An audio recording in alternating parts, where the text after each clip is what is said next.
Hi, I am Victor Akinade. If this is your first time here, welcome. Else, welcome back. In this video, I'm going to be sharing with you how you can build a good customer relationship with your customers. The long-term success of your organization or your business depends on the kind of relationship you have with your customers.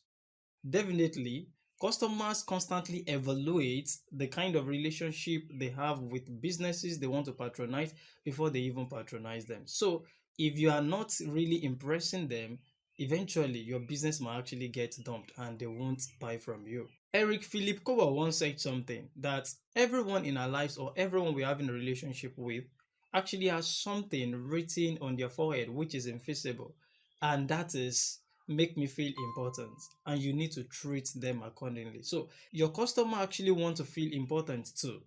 Make them feel that way. Treat them accordingly. Hi, welcome to my YouTube channel. I am Victor Akinode, a techpreneur and a growth strategist. I am also a scholar who is intentional and passionate about helping young minds achieve their dreams. Please subscribe to my channel, like, comment, and share my videos. It promises to be impactful and inspiring. Thank you. According to Forbes, customers are willing to pay 17% more for a product that actually comes from a company that gives them satisfactory customer service. And at the same time, customers are 5 times more likely to make another purchase if they are satisfied with your product. And at the same time, 4 times more likely to make a referral. So, which means you really need to build a good customer relationship with your customer audience or with your customer segment. So, how do you do that? Let's go right into it. The first one is communicate. You need to communicate. And for you to do that, don't forget that communication is not just about talking, it's about the listening too. For a communication process to be complete, there must be a sender, there must be a message, there must be a channel through which you're sending the message. And at the same time, there must be a receiver, the recipient. And at the same time, there must always be a feedback. So if you have all of these things without a feedback, then definitely your communication process is not complete. So try as much as you can while trying to communicate with your target audience or with your customers. Endeavor to get the feedback from them. Don't just talk, converse. Don't just make statements. Try to interact with them. Get to know how what you are doing or what you're offering them really satisfies them, or how it really meets their need. So if it is not really satisfying them, you get to know from the feedback you are getting from them. Another thing is, for the communication aspect, it must not be your customer support service people or your attendants that can actually do that. It should not be only them. You need to foster good communication skills with customers into your new employees, most especially while onboarding them. All your employees must know how to communicate properly with each other and at the same time with customers. So because whatever you're going to do outside actually comes from inside. So the way they communicate with each other is a reflection of how they would communicate with the customer, because customers could be frustrating at times and customers could ask questions and could make them go through tedious tasks. So, and if they can't handle the simple things within the company, things that has to do with the target audience or with the customer. So try as much as you can to foster good communication skills into all your employees. Learn to communicate. The second one is you need to be empathetic. Yeah, you need to embrace pathological empathy. If you're trying to communicate with somebody or you're trying to do something for somebody, and at the same time you are not really putting yourself in that particular person's shoe, it will be very, very easy for you to have that kind of feeling of what the person is going through. And if you don't have the feeling, it will be impossible, or it might be impossible for you to really provide a solution to that particular problem the person is facing. So you need to be empathetic. You need to put yourself in the situations they are currently into, and so that you will be able to create something great for them or something that really solves their problem. Being empathetic actually goes beyond knowing their demographics or knowing the kind of segment they belongs to.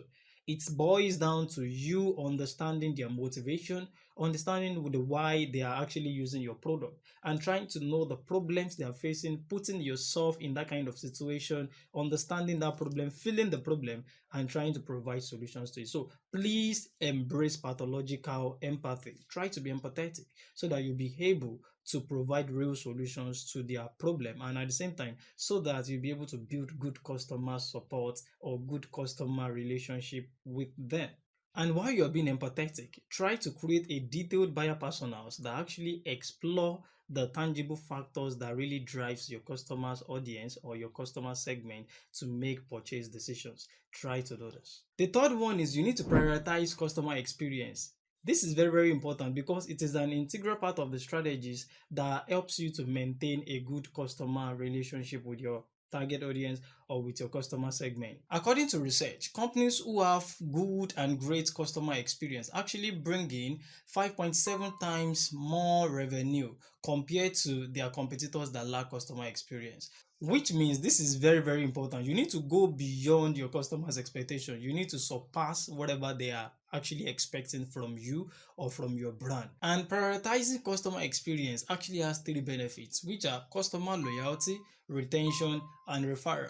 Happy and satisfied customers would always be loyal to your brand, and they will always want to buy more. They will always come back to buy more. And in the long run, they will bring more people into your business. They will bring more people to patronize from you. Why? Just because you actually gave them good customer experience. The next one is you need to be consistent and establish trust. You can't just reach out to your customers only when you want to sell to them. Oh no, that is not good.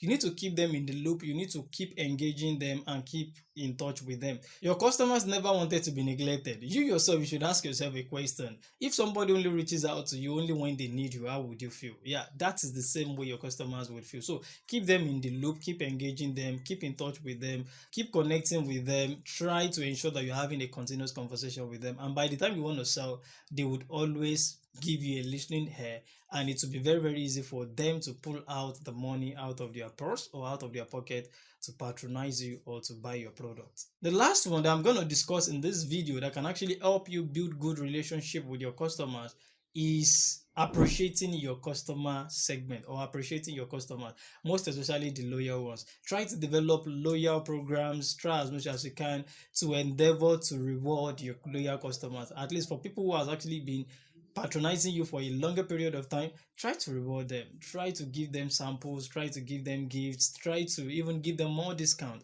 compared to others. Compared to other customers. And when your customers actually see you doing this, they can actually refer more people to you, and even people outside can actually see that and be like, wow, they love this relationship.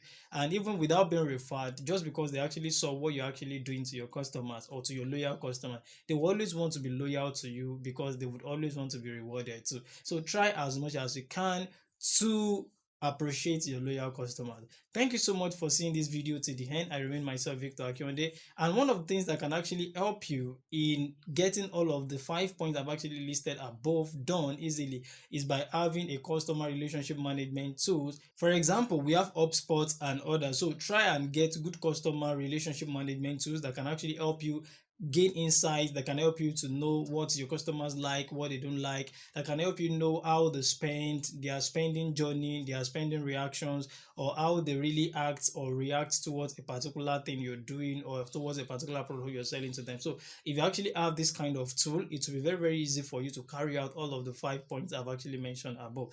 Thank you so much once again. If you've actually found this video insightful, impactful, and inspiring, try as much as you can to like, share, comment on this video, and at the same time subscribe to my YouTube channel. If you really want a brand that would actually help you in creating good customer relationship, and at the same time in giving your customers good experience, try as much as you can to reach out to Vino Technologies Limited, because that is what they are really, really specialized in doing. So thank you so much. Peace out.